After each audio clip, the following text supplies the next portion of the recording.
कर्म लौट कर आता ही है।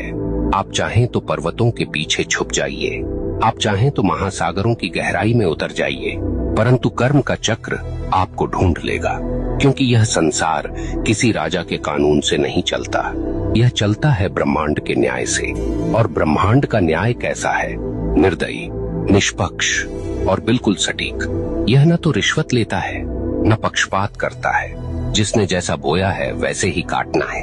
अक्सर लोग पूछते हैं, अगर कर्म इतना ही शक्तिशाली है तो क्या प्रार्थना, तपस्या या दान इसे बदल सकते हैं?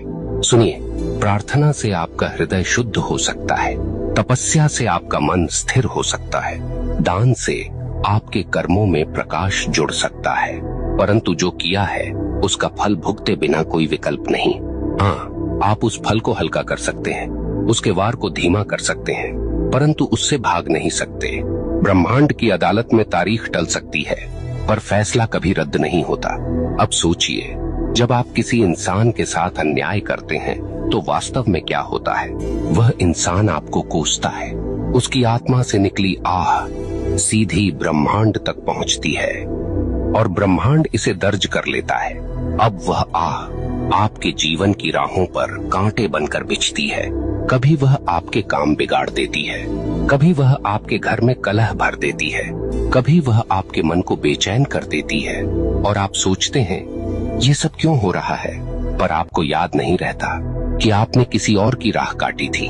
आप भूल गए, पर ब्रह्मांड ने नहीं भुलाया।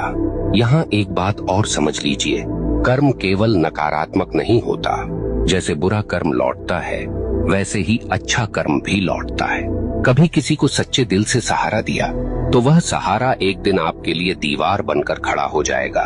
कभी किसी का दिल सच्चे भाव से खुश किया तो वह खुशी आपके जीवन में रोशनी बनकर लौटेगी। ब्रह्मांड का यह न्याय इतना गहन है कि वह एक छोटी सी मुस्कान को भी व्यर्थ नहीं जाने देता और न ही एक छोटे से अपमान को। यहाँ मैं आपको एक कठोर सत्य बताना चाहता हूँ, आपका कर्म केवल आपकी वर्तमान जिंदगी को प्रभावित नहीं करता, यह आपके अगले जन्म तक जाता है। हाँ, जो कर्म आपने अधूरे छोड़े हैं, जो गलतियां आपने स्वीकार नहीं की, जो दोष आपने ढोए पर सुधारे नहीं, वे सब अगले जीवन में भी साथ चलते हैं। इसलिए कहा गया है, मनुष्य अपने कर्मों का वारिस है। आप सोचते हैं मैं तो मर जाऊंगा, इससे किसे फर्क पड़ेगा, परंतु मरने से कर्म का खाता बंद नहीं होता। आपके शरीर का अंत होता है, पर आपकी आत्मा वही सब लेकर आगे बढ़ती है।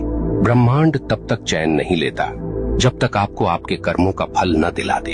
अब आपसे एक प्रश्न पूछता हूँ, क्या आपने कभी देखा है कि कोई बच्चा जन्म लेते ही संघर्ष में होता है और कोई जन्म लेते ही वैभव में? क्या आपने कभी सोचा है क्यों कोई अपंग पैदा होता है और क्यों कोई जन्म से ही स्वस्थ और बलवान? क्यों कोई भूख में जन्म लेता है और क्यों कोई सोने की थाली लेकर? यह सब संयोग नहीं, यह सब कर्म का लेखा है। ब्रह्मांड किसी को बिना कारण दुख या सुख नहीं देता। अब एक और गहरी बात, कर्म केवल व्यक्तिगत नहीं, सामूहिक भी होता है। कभी आपने देखा है कि किसी पूरे समाज पर विपत्ति आती है, पूरा नगर डूब जाता है, पूरा गांव अकाल झेलता है, कभी कभी पूरे राष्ट्र पर संकट आता है। क्यों? क्योंकि उस समाज के सामूहिक कर्म का परिणाम वही होता है।